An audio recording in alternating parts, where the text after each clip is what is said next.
আসসালামু আলাইকুম রহমতুল্লাহ। নানা রকম প্রাকৃতিক দুর্যোগ যেমন বন্যা, খরা, জলোচ্ছ্বাস, ঝড় তুফান এসব বিপদ আপদ দিয়ে আল্লাহ পাক তার বান্দাদের পরীক্ষা করেন। এই সংকটে যারা বন্যার্তদের পাশে দাঁড়ায় তাদেরকেও আল্লাহ পাক বিশেষ নিয়ামত দান করবেন। প্রিয় দর্শক, এই ভিডিও জুড়ে আমরা বন্যা কবলিত এবং আল্লাহর নিয়ামত সম্পর্কে আলোচনা করব। যে বিষয়গুলো না জানলে আল্লাহ পাক অসন্তুষ্ট হন, সুতরাং ভিডিওটি না টেনে শেষ পর্যন্ত দেখুন। বিপদ আপদ মহান আল্লাহর পক্ষ থেকে পরীক্ষা। বন্যা জলোচ্ছ্বাসের মাধ্যমে মহান আল্লাহ তার বান্দাদের পরীক্ষা করেন। পবিত্র কোরআনে মহান আল্লাহ ইরশাদ করেছেন, নিশ্চয়ই আমি আল্লাহ তোমাদের ভয়, ক্ষুধা এবং ধন সম্পদ ও ফল ফসলের ক্ষয়ক্ষতি দিয়ে পরীক্ষা করব। হে রাসূল, আপনি ধৈর্যশীলদের শুভ সংবাদ প্রদান করুন। সূরা বাকারা আয়াত 155। বন্যা জলোচ্ছ্বাসে মানুষের ভয়ভীতি কাজ করে। মানুষ খাবার ও বিশুদ্ধ পানির সংকটে পড়ে। তাদের ধন সম্পদ ও ফসল ফলাদিও নষ্ট হয়।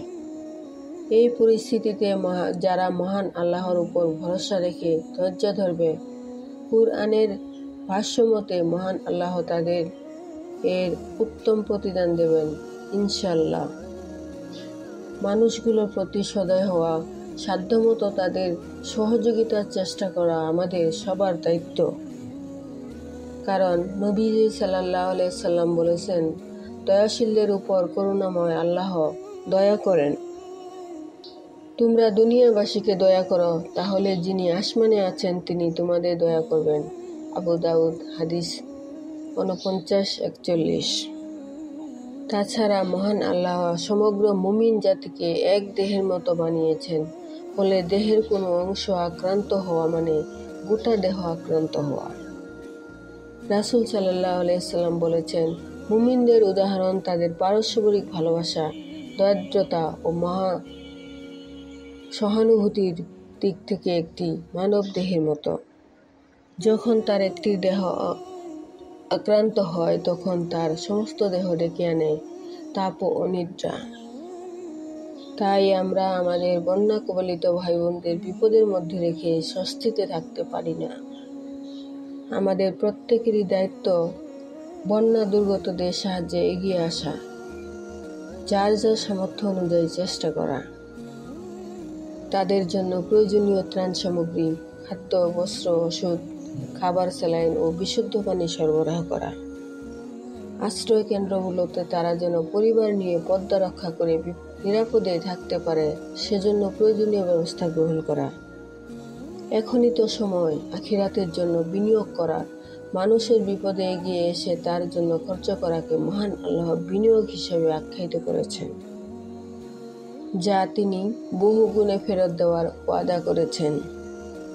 দুস্থদের সাহায্য করার আরেকটি ফজিলত হলো এতে মহান আল্লাহর সাহায্য পাওয়া যায়। এই জন্যই প্রথম ওহী আসার পর যখন নবীজি সাল্লাল্লাহু আলাইহি সাল্লাম নিজের ব্যাপারে শঙ্কা বোধ করলেন, তখন খাদিজা রাদিয়াল্লাহু আনহা তাকে অভয় দিয়ে বলেন, আল্লাহ আপনাকে কখনোই লাঞ্ছিত করবেন না।